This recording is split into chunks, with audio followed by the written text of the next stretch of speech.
Are you thinking about renting a moped or a scooter on your trip, even just for a few hours? In this video, I'm going to share with you what you should be aware of before renting that scooter. It is easy to get wrapped up in the excitement of exploring a new place and wanting to get out and explore a little bit more of where you are by renting a scooter. Things can go disastrous, though, if you are not prepared and understand the risks that are involved. I'm going to be going over my top 3 things that you need to be aware of before you rent that scooter. Now, the first one is, do you know how to ride the scooter? This is quite important. Usually, yes, you can get on it and you can figure out how to ride it, but there are things that you need to be aware of, like the balance of turning and stopping and all of those different things. If you've never ridden one, you want to take a little quick ride and a little lesson to see how everything is done, how to start it, how to stop it, braking, because it is a little bit different than obviously driving. Some things are similar, but you want to be aware of and how you ride the scooter properly and safely.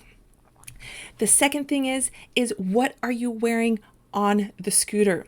Now, I've seen this so many times on my travels where people rent their scooters and they're wearing a little tank top, some shorts, and some flip-flops. I highly recommend that you do not do this. I have seen so many accidents where people are just road rash everywhere as soon as they get into a small accident or fall over.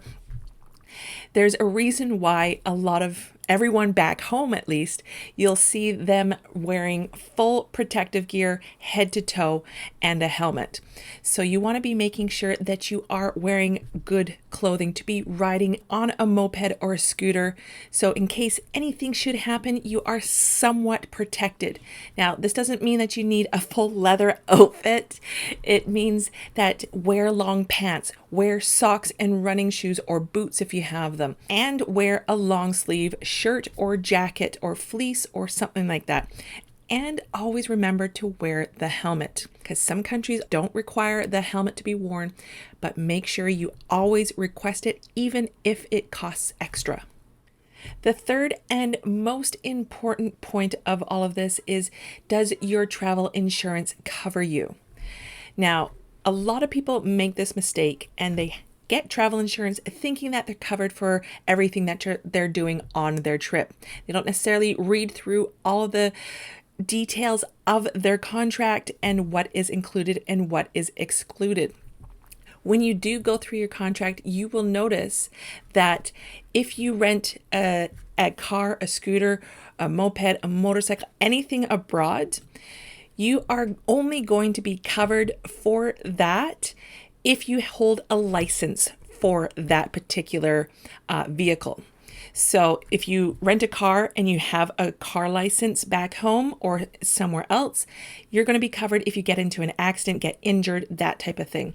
Now, if you are renting a scooter or moped, you are not going to be covered by your travel insurance unless you have a motorcycle license from your home country or you got one abroad. So you have to make sure you have the correct licensing for the type of vehicle you are driving.